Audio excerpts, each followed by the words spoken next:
Hello, everyone, and welcome to another episode of Cryptid Cartoons with Dirty Fylth. I'm here every single Saturday, except for next Saturday. I'll be at the Art Walk, and I think I might try to fandangle something there to see if I can maybe do something live of some sort. But other than that, excuse me, don't forget you can watch Dave Scott Monday to Friday, Spaced Out Radio. On Wednesday, you can watch the UFO Max with Handsome Grantavius Flavius Maximus Legio 13 and Lee Strauss. And also you can see Lee Strauss on Friday on Element 115. And on the weekends, later tonight and tomorrow, you can watch Mr. Rob G. That's Mr. with a capital M. And today, since everybody's talking about orbs and whatnot, excuse me, I'm going to draw the Terwilliger orb that my friend Kelsey and I seen. We used to have a bike gang together. We were called the Creepers. And then she moved away, and now I have nobody in my bike gang. So I think I'll survive. Anyways, this is we seen this there we go, get my big guy out there. This orb that we seen was where we usually go. We used to go sit there. It was a super secret reading spot, I called it. Excuse me. And oops, that's entirely backwards. And it overlooks, it's in the River Valley in Edmonton, and it overlooks the Terwilliger Dog Park. There's still some yellow in there, apparently, because I didn't bother to clean my brushes. Mulligan. Anyway, the Terwilliger Dog Park is kind of on the south side of the river, not quite the south side of Edmonton, unless you're one of those people that differentiate the north and south side of Edmonton by the river. But we're sitting there one day, shooting a breeze. Well, it was actually at nighttime.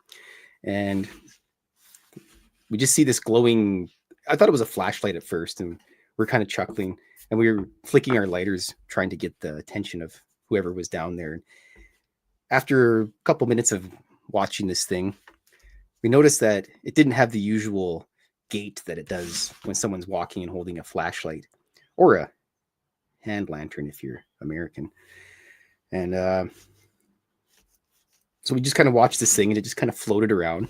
It was like a yellowish white blue kind of thing almost. And it just kind of floated along. And we noticed there was something weird about it for sure, definitely, when there's a little pool of water there, and it went over that, and it just kind of floated away, and then it just vanished out of sight. And we just kind of figured maybe it was someone playing or whatever with a dog, blah, blah, blah. But it was at nighttime. And didn't really think too much of it until she goes, "Do you think that was an orb?" And never really been one of the people that really thought too much about orbs. I always just figured they were bugs or something, and kind of talked about it. And then we never really thought about it too much until later on, when a friend of mine, Science Bob, he was showing off pictures of orbs and weird things at his house. And then it kind of dawned on me that I seen something similar. So after some retrospect, that's kind of what I figured it was, maybe an orb. Speaking of orbs, you can go and check out a video. I think you can go to, I think it was on Global News. If you go to Global Edmonton, and or you just go to YouTube and type in ball lightning, Alberta. There was some storms the other day in Alberta here. And someone, it was a guy and his wife were out in their backyard, and across the field you can see it looks like a ball of lightning. It's actually really neat. And it's probably one of the clearest videos of ball lightning I've ever seen. That's definitely not AI, because, I mean, I don't think those people really knew anything about making a fake ball lightning. I mean, they're farmers. They're too busy doing farmer things. So maybe they're pulling everybody's leg, but I don't know. But nonetheless, it's an interesting video. I really need to organize these things a little bit better. But yeah, if you get the chance, go check that out. It's pretty neato. But anyways, oh, hello, Mr. Rob G and Kitty Cattywhack. I forgot to say hi to everybody. Don't forget, you got to watch Rob G tonight later on. So you get Dirty Fylth during the day on the weekend, and then later on you can hang out with Rob G. I was on with Rob last Sunday with Karen Dahlman. She's awesome. She likes cats, and I think she probably has the biggest talking board collection in the entire universe, which is really neat. She was also on with Dave a couple times. I'll have to get her to come on with Dave again one day. But she's usually fairly busy. There's my gargoyle. He's completely crippled, by the way. No, the gargoyle went for a massive leap yesterday and hurt his foot. So he's fine when nobody's watching, but when everybody watches him, he's completely injured. So I'm babying him right now. I hope everyone's having a good Saturday so far. My plans for the rest of the day are do this cartoon and then go have some disgustingly hot wings. And then I'm probably going to go hang out with my pal Watson later. He's apparently playing some Magic the Gathering, and I'm going to go there and get beaten up because they all have fancy cards and I have stuff from 1996. So that's my plan. I was also going to mention about some of my favorite characters.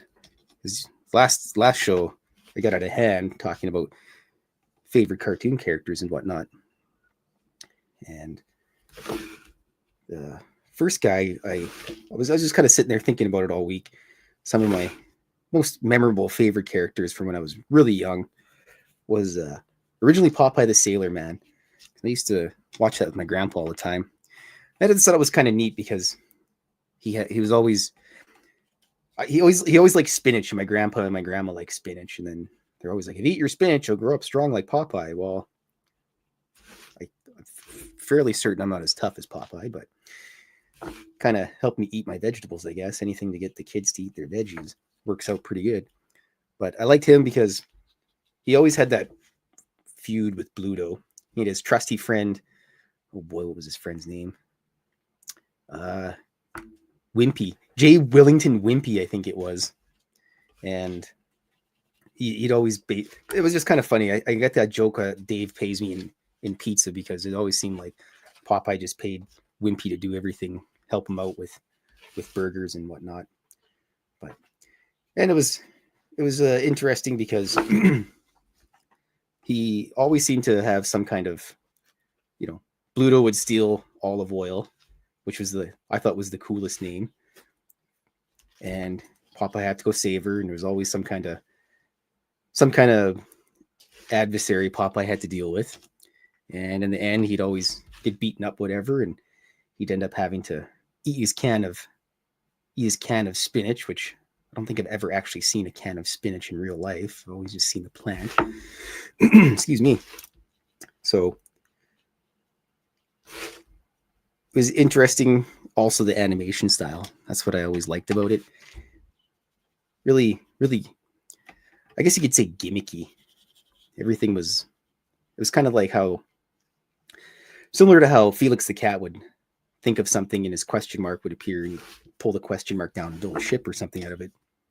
Popeye would do something and his corncob pipe would help him out somehow. And they just had great writers back then too. And I think that's a big problem with what a lot of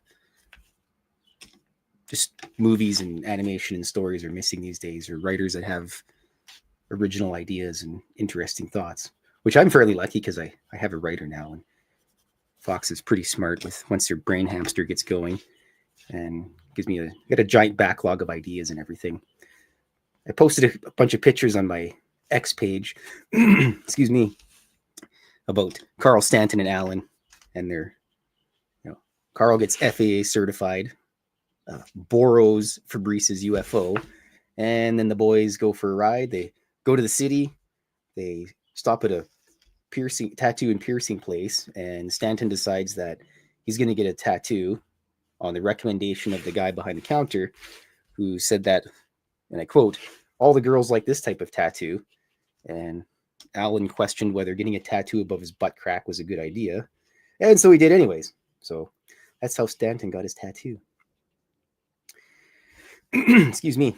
And so after they got the tattoo, they decided to go for some snacks. They stopped at the Zeta Mart, and they bought some dill pickle chips and some beef jerky and sour blueberry slushies.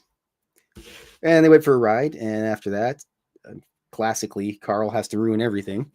And he spills a Slurpee all over the control panel of the UFO.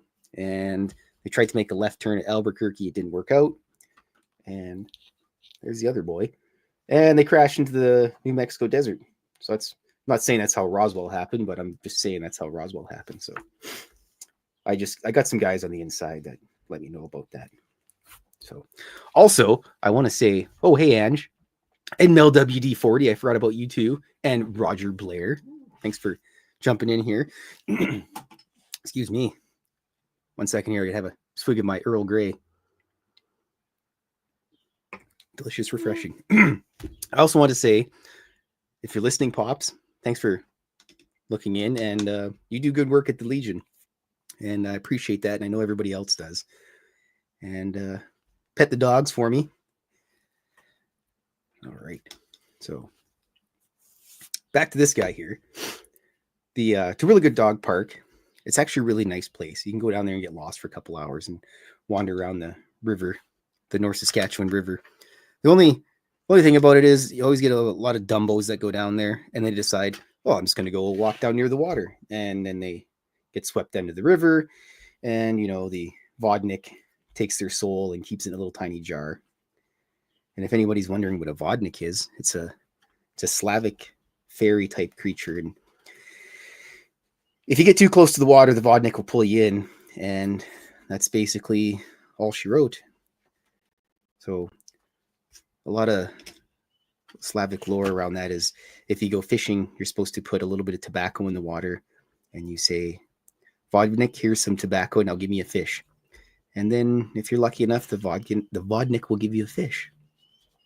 I should ask Varla Ventura if she knows anything about that, because she's kind of the authority on, well, I wouldn't say authority. I mean, there's always someone that's going to claim that, and I shouldn't put words into her mouth, but I think she's the authority on it, and she's really good with all the fairies and everything. Speaking of that, I'll just, I got to be that guy. Here's the book that she got.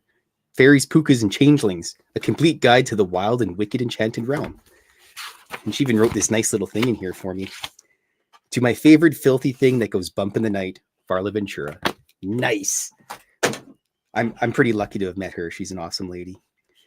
But she went to Scotland and Ireland once and went to a whole bunch of castles. Hello, boy. Come along, mister. There you go, Mr. Gargoyle. Ugh. Let me just get into a sitting position for you. Oh, yeah. Felix the Cat. Yeah, Fritz the Cat was also a cartoon. That was by Robert Crumb. Look at this tail. Actually, Ralph Bakshi made a Fritz the Cat movie. Ralph Bakshi is one of my favorite artists too. One of the top guys. He made an animated show of Fritz the Cat, and Robert Crumb despised the movie so much that he killed off the character of Fritz the Cat. Also, apparently, Robert Crumb is a massive shyster and a real jerk to work with. So I don't know whether that's true or not, but I think he's still doing stuff. I'm not sure. Anyways. Dirty, filthy scoundrels. Yes, Pancho Zorch. The cats are out of control. Another cat that I used to watch when I was a little bit younger was Eek the Cat. I think it was Purple Cat. Wasn't as interesting as a lot of other shows, but nonetheless, it was good. Good show anyway. There was also I forget the name of it, but it was some kind of marsupial, marsupilami or something like that. Yeah, that's what it was. That and what other? And Rocco's Modern Life was pretty cool. I think he was a dingo, and his best friend Heifer was a cow. They just kind of took the lazy way out with his naming on that, and I really appreciate that. Ooh, excuse me. Hello, boy. Yeah, get comfy. There you go. Hello, Marquetti. I seen that you were on with the birthday boy yesterday. I forgot to say happy birthday to Sir Brian Bowden yesterday, so I felt kind of bad, and I messaged him today and said happy birthday. So we're still friends. It's all good.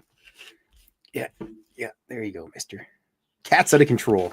Well, he's in control, but he's squishing my leg. So in about 20 minutes, I'll have no feeling in my legs anymore.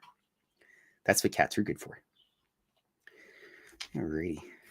Just gonna darken up the trees a little bit because it's at nighttime. Obviously, you want to have them a little bit darker than the daytime. Excuse me. I got a little frog in my throat. Frog characters thinking about now. My favorite frog character is Glenn, aka Frog from the Chrono Trigger RPG, which I'm currently playing through when I have a little bit of time. I don't really have a lot of time for video games anymore because I'm working on book number 3. The second book is in publication processes and whatnot. Finally, after a whole bunch of setbacks and fires and alien abductions and things like that, it's already getting ready to go. So I've been having to do a whole bunch of writing for that. I'm not really happy about that because writing's not really my favorite thing to do. And I feel like I'm cheating on my drawings while I'm writing, but it has to be done. So I have to do it. After the third book is going to be most of my art from 2024 and 2023. There's a gigantic gap in the time between the first book and the second book. So I got a whole bunch of art. I've got to, and by a whole bunch of art, I mean a ridiculous amount of art that I have to deal with to write a little blurb about everything. And then after I do the second book and the third book rather, after the third book is done, I will probably be trying to do something every 3 months or so, just a small 20-page thing of some sort. And I might get some other people to help out with it, or if they want to put something in there. I talked to my pal Travis Moostus, and he does a lot of writing. And I asked him if maybe he wanted to put a couple pages from his books in there, which would entice people to buy his stuff, because he's a really great artist and a great writer. And technically he's a monster hunter too. So where's my third star? There it is. You always have to have 3 stars in the painting. Then people ask you how many stars it has. Well, it's a 3-star painting. Because I don't think you can do 5-star paintings. That just doesn't sound right. 3 is a good number to go with. Nice even 3 number. All right. Plus, my favorite is always nighttime drawings, because I always like the darker colors. They feel a lot more cooler than the warmer colors. I don't know what Gargoyle wants to do. He doesn't know. He's a cat. Michigan frog. What's Michigan frog? Oh, yeah. Oh, yeah, and a little top hat, didn't he? Yes. I don't know. Somebody will probably figure it out.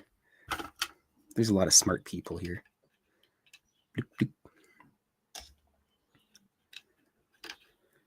All right. Got to do the tree trunks here. Excuse me. Another character that I always liked. This is a more recent. I think it was 2006 or 7 maybe.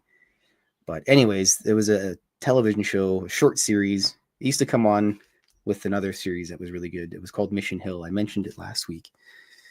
And the main character was Andy French. And he was 26 years old. He was a cartoonist that worked at a waterbed company, which was just kind of funny. And I was kind of associated myself with him because obviously he was a cartoonist and I like to draw cartoons. And he lived with his best buddy Jim, his friend Posey, and his brother Kevin. And he had a dog named Stogie, I think. And I had a dog when I was younger. Well, it was my mom's dog, and her name was Chubby, and she was just an absolute bore of a dog. She'd eat everything.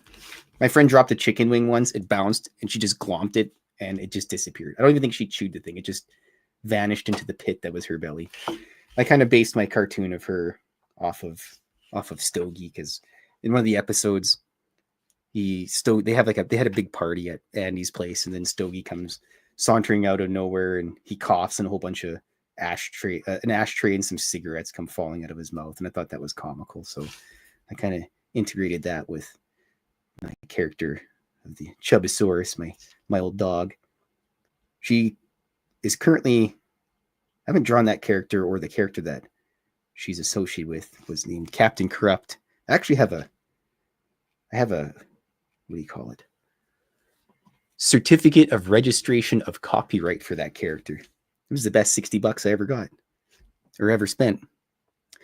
So Captain Corrupt is basically an anti-hero type guy, and he does all types of anti-hero things. He boots for minors and sells cigarettes to kids and things like that. He's just a terrible person overall. I used to draw that character all the time, and then I just did everything I could. I kind of used him as if something ever weird happened to me, then I would draw a cartoon of my life using him. So couldn't really say it was actually me. For instance, one time, there's a place on White Avenue here in Edmonton. It's called the Tavern on White. And I went there with my friend, who coincidentally is my friend Kelsey that's seen this Terwilliger orb with me. And so we went there, and this was back in my rowdier days. And the one bartender guy there said I had to leave because I was too tipsy. I'm like, well, what are you talking about? My other people that we were with were all nice and loaded. So anyways, he ended up, you just got to leave, buddy. So I said, okay. So I gave my friend a hug, and then behind her, I reached down and I grabbed her pint of beer and drank the entire thing while staring at the guy. And he just had this really angry look on his face. Didn't bother me at all, sucker. And he was just a real jerk about it. And, I think he was just trying to throw his weight around because, maybe trying to get with cute girls or whatever. But anyway, so I came home and drew a cartoon about it. It was also interesting because that night I was standing at the bus stop waiting to go home, and this big, huge dude came sauntering up, and I thought he was just going to start pummeling me into the ground.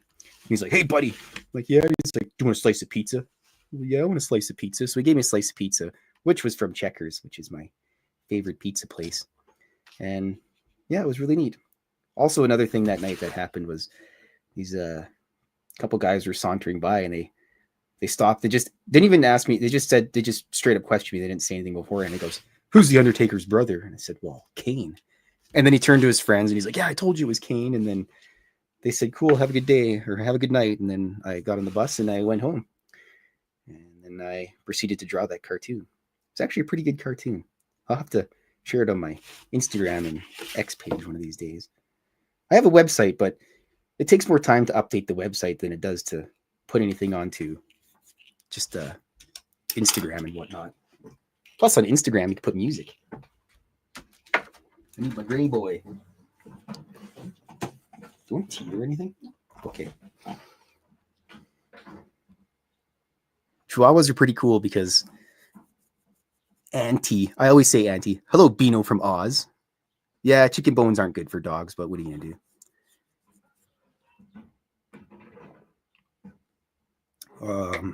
I can show you because I always have about 100 of these. This is my preferred watercolor paper, Canson XL. Cold pressed heavyweight paper because I can slop all over it all I want because I'm just terrible with it. It's kind of it doesn't have very much texture to it. I'm not a really big fan of watercolor paper that has a lot of texture because then it looks like I'm painting on a sock, so to speak. And yeah, it's just not going to do. So I forgot what I was rambling about previously. Oh yes, the Chihuahua. My adopted dad had a Chihuahua. Her name was Daisy, and she was one of the best. I called her a sun dog because she'd like to sit out in the sun all the time. I miss that dog. She was good. He also had Daisy, and he has a cat named Duke, and also two other dogs, Jack and Diane. I mean, his naming conventions were absolutely brilliant. Diane was absolutely out of control all the time. He'd come home and she'd just go nuts. Like she never grew out of it. Yeah, it's well, you know what? There's a place in Edmonton called Delta Art and Drafting Supplies. That's hands down the best place to get any type of art supplies. Except they're moving, so their stock is a little bit out of whack right now. Luckily, my accomplice was able to get me a stack of my favorite watercolor paper. I bought 2 other types to try them out. Have I tried them out yet? Nope. Will I ever try them? Probably not. It's just in my stack of art paper now that I have. But it's always good to have a massive amount of paper. 1 second here. I got to cough.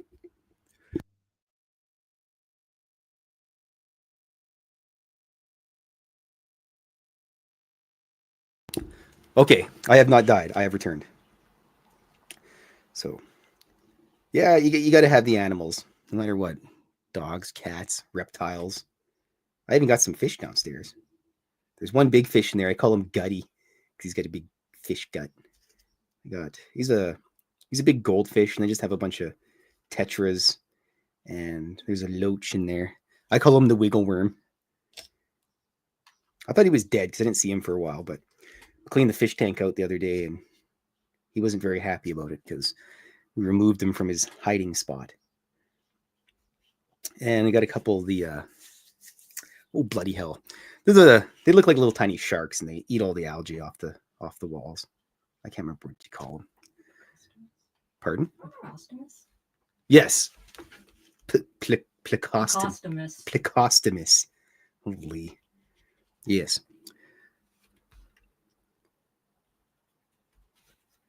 Domino. My mom has a tuxedo cat. His name's Buster, but I just call him the boyo.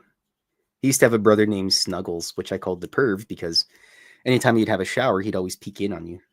Like without fail, he'd just peek his head in. And so I just started calling him perv. But the boyo was a weirdo. He, the neighbors that used to live next to my mom just kind of abandoned the cats when they moved. And my mom said, I'm not taking no cats in. And well, now she's got cats. So that's how it usually works. You don't get to choose cats. They choose you. The cat distribution system. Yeah, cat distribution system. It's a real thing. I think, if I remember correctly, my friend Julie, she comes into Spaced Out Radio once in a while. I think she said she has something like 30 cats. But she also lives on a farm. I think she's got a goat too. I'd like to have a donkey. Except they're really annoying. So, rambling away. Also, I should mention, if you're in Edmonton or in the surrounding area, come to the White Avenue Art Walk. It's next Friday, July 11th to 13th. And there's a whole bunch of artists. There's going to be 400 plus artists there. Definitely worth your time. Bring a stack of cash and buy things from local artists so they can, continue to starve and create more artwork. Even if I was a rich artist, I'd probably be starving because I'm always hungry. My tapeworm's always hungry. Got to feed the cat snacks. So I got to make sure I make a bunch of money so I can buy cat snacks and keep all the cats hungry, the gargoyle and the gremlin and that grumpy whiskey. All right. Just got to wait a minute here. Holy. Really slopped it on there. Yes. Bino, also, I should mention that I have these clips on here because it does get a little bit bent out of shape because of the water. So I know some people put water on their sheet before they do it and then wait for it to dry. I've never really tried that. I might have to give it a shot one day. Alrighty. Oops. 17 cats at a time. What a rowdy bunch. Yeah, I mentioned they beat up all the dogs and the mice never had a chance.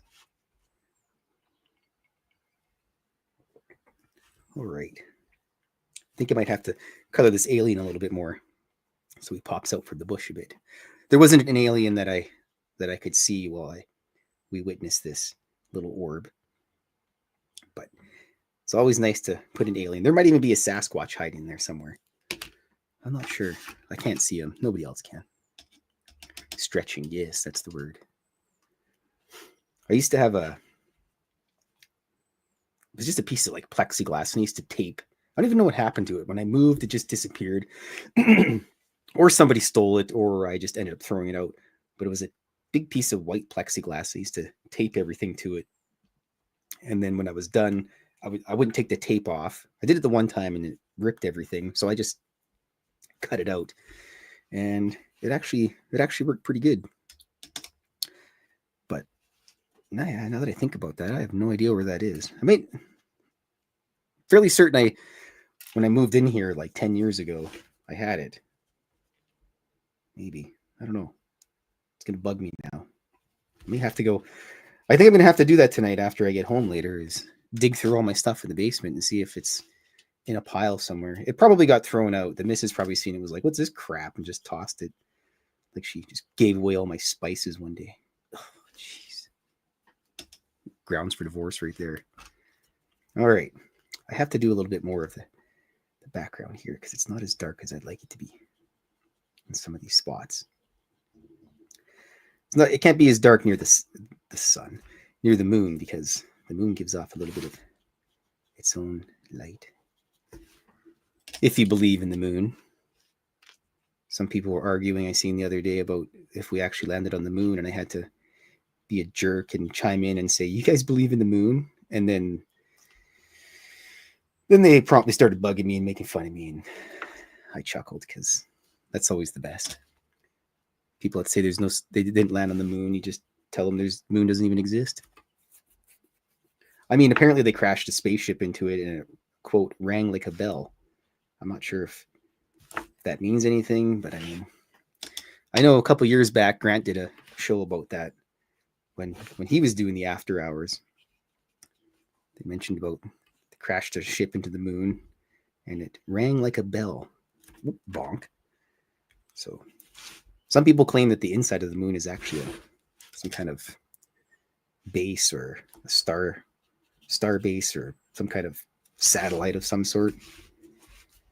I mean, I guess if we're an experiment and you want to watch your experiment, what better place to do it than a, relatively remote observation post? Kind of like the old Star Trek episode where they were watching that one. There was in the movie or something, I think. They were watching that planet for a while, and they finally got found out, and then they had to break the Prime Directive or whatever. And yeah, I can't remember what episode that was. That was old. I haven't really watched any TV for a long time either, so just don't have the time. Like I said, if I'm playing video games or watching TV or writing, I feel like I could be drawing instead, but at least with the writing, it comes hand in hand sort of with the drawing, and it has to be done. But the third book's going to be a little more detailed than the second book. The second book, I added more detail because my first book, I just kind of did a little blurb about each drawing. But the second book, I did a little bit more. But the third one, I'm going to give a story about everything with it. So, hello, Fastest of Hemis and Kurt M. I don't think I said hi to you yet, Kurt. So, hi, Kurt. Hi, Fast Hemi. I do need a little bit more blue on my Orby boy. There we go. It doesn't really make as much doesn't justify it as much through the camera as you can see it in person. But it's all good anyways. There we go. That's about the color of it. It's almost like a whitish blue. And originally it looked like a yellow at first, and then as it got a little bit closer. It's a long ways away from the top of the riverbank that we were at to the dog park there. All right. At least I can start the UFO. Hello, Grouchy. Hello, Grump. Oh, what do you got on your... Oh, ew. Yeah, good old whiskey. Eats the grass and pukes it up, and then it gets stuck on her fuzzy chest. Yes, you're Grouch. Hey, Grumpy. Hey, you big grump. Whiskey, did you shit yourself?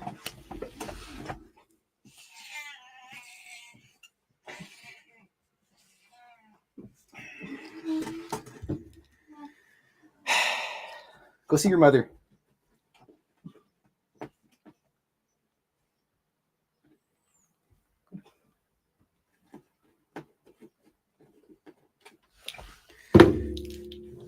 You stink, Whiskey. It's not my fault. It's your fault. Whiskey's got a poopy butt. Hello, Jules. Lovely Julie. We were talking about you earlier. About you and your 30 cats and your goat and 75 dogs and whatnot that you have.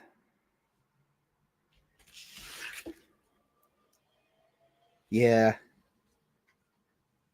Whiskey's the grumpiest and oldest of all the cats. Well, if you count Ghost of Blob, but she's at the supervisor's lounge right now, so she's too busy to come hang out with us.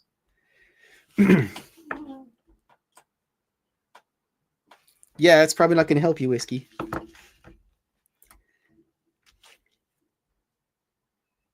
Okay. Oh, yeah, my favorite part. The inking. And then afterwards, spicy chicken wings and salt and pepper wings for my accomplice. Speaking of spicy things, Fox has some triple X peppers that have fruit on them now. Apparently 3 of them. I'm going to test one. Her friend is going to test one, and she has one probably just to show off to people or maybe give to the mad scientist or something. I'm not sure. We'll cross that bridge when we get there. But I'm definitely going to try it because why not? I'll just buy a bucket of ice cream, and if all else fails, I'll just eat the entire bucket of ice cream while I suffer in a lot of pain. And because apparently that's the hottest pepper currently out there. Possibly. I have no idea what it is. It just said XXX. I'm like, eh. Yeah, usually for food and liquids, that either means it's a really powerful rum or whiskey or really painful hot stuff. My favorite pepper though definitely it's probably the ghost pepper. That's about kind of where I like to end at. I don't mind Reaper pepper. I have my company I work for. They sell the Aubrey D's hot sauce, and they have a ghost pepper or a habanero one, and they have a Reaper pepper one. And the Reaper peppers, it's the main base of it is strawberries, so it's a pretty good burn, but at the same time, it's a little bit dulled, and it just has this little sweet aftertaste, kind of like the Komodo dragon peppers. Those things are tasty. They're really sweet at first, and then the pain starts, and then your belly gets really warm, and then you start sweating, and your nose gets runny. So I guess the orb had it almost looked like it was fuzzy of some sort. That's the best way that I can describe it. It was just kind of floating around. Yeah, I figured I'd give him a little smiley face because nothing's more boring than just a circle with color in it.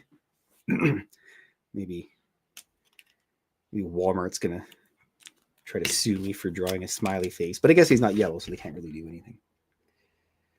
But yeah, good old hot peppers. I think one of the first times I really enjoyed any hot peppers was when I lived in Vancouver, and I went with my friend to it was called the Boathouse. I think I told this story before, but she bought a Caesar, and there was a jalapeno on it, and I ate it. It tasted like a green pepper at first, and then it just got really, really hot. And then it was actually bearable enough that I kind of enjoyed it. Well, now I'm a complete mess, and I eat all kinds of weird hot sauces, and I got all kinds of hot peppers in the fridge. So, okay, Jules, love you, pal. Have a good night, or day, rather. It's daytime still. Pepper Challenge Live.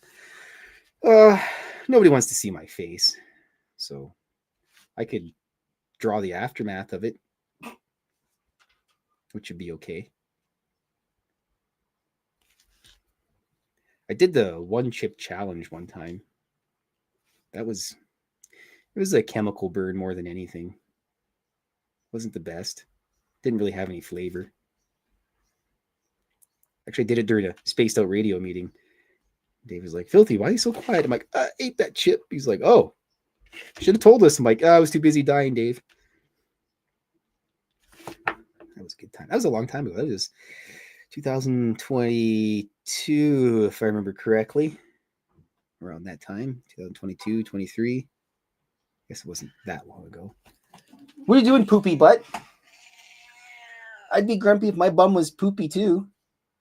Eh? See, Spookle's gonna have to move to Canada so she can take care of you. All right. Yeah. Whiskey stink. Yes. Should have just left you outside. We're telling Fox about the story that one time, because we have a big hosta in the front yard, and Whiskey usually hides under there.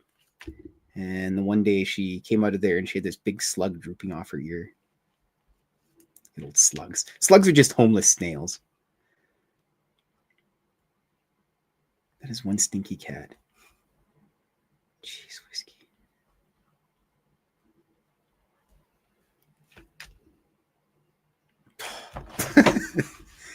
I wish you could say it was me, but if I was a long-haired, grumpy barn cat, I'd probably be grumpy too. Whiskey's just been grumpy her whole life. Now she has to deal with the gremlin and the gargoyle on a daily basis. So, 26 out of 24 hours a day, she's hanging out with those guys.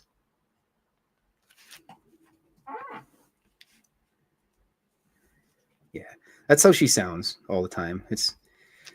Her name is originally Nix, which was short for Nicks and Scratches because she's fairly good at scratching the hell out of everything.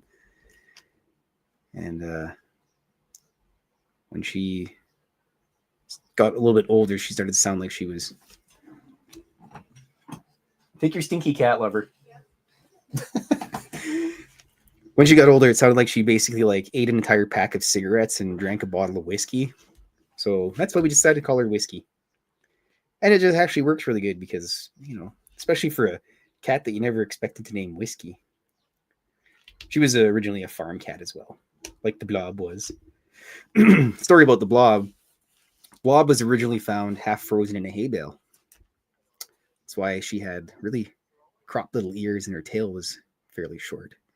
And her original name was Lyran, which was short for lying around lazy because she just kind of sat by her food bowl and excuse me. And she didn't really do much and they didn't expect her to live, but she lived a long time and she was my best buddy in the world. And now the gargoyle has to take over that position. 1 second here. I have to snipe her in on this alien.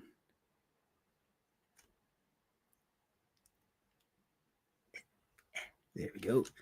Peeking around the side of the bush there, or the tree. So that was interesting. And Blob actually used to be the size of a football. She basically was a football with legs. And then when we moved into this place, we put the litter box in the basement, and the cat said to go to the basement because the stairs are really weird. They're awkwardly longer than normal stairs. Oh, look, it's Watson. Hey, Watson. I love you, Watson. Yeah. You know what I want to say, Watson. Shut it. Don't get me kicked off the air. Funny story about Watson. His RPG character right now is currently asleep, fueling a flying castle with his dreams. Because Watson lives in 6 hours out of the city now, so he can't make it very often to dice rolling nights. So we're trying to train the gargoyle to play his character, but gargoyle doesn't have thumbs very well, so he can't write down the damage, but he can roll the dice pretty good. Probably going to go to Watson's later and beat up his cats. It's like you'd beat up 5 cats in one day. Lucky me. Woo!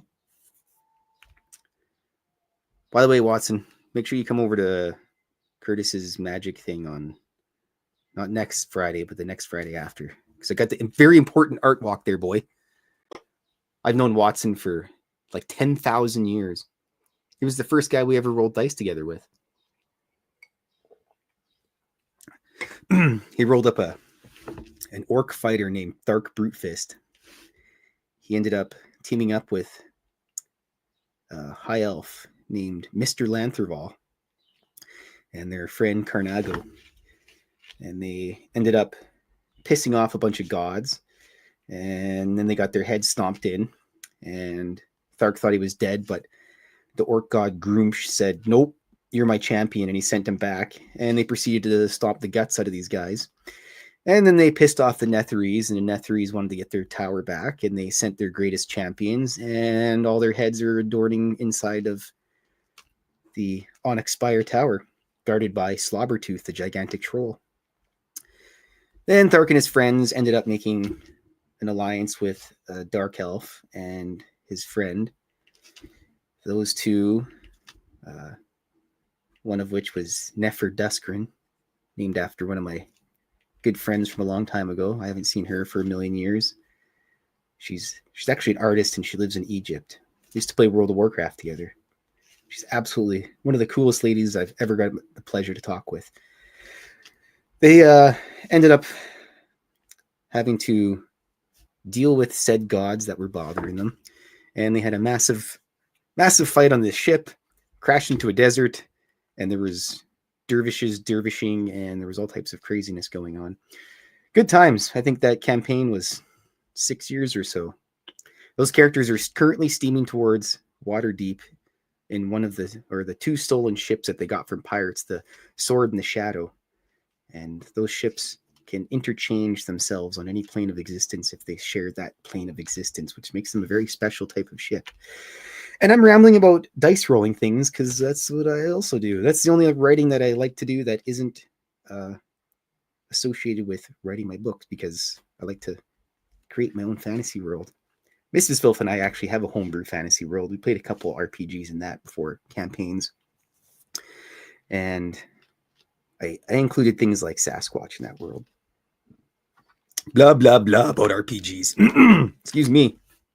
So, holy crap, I'm a little bit ahead of myself. But I guess it makes up for it because last time it was like an hour and a half. I just got to make sure I get all my little details in here. This one actually went by pretty quick, especially when I start rambling about dice rolling stuff. Bunch of nerds. Yeah. And there was one character that I invented, and I basically based the guy off of, there's a cartoon show in Canada called The Raccoons. It was a kid show. It was from 1988 till 2002. Anyways, the main villain, quote unquote villain, was Cyril Sneer.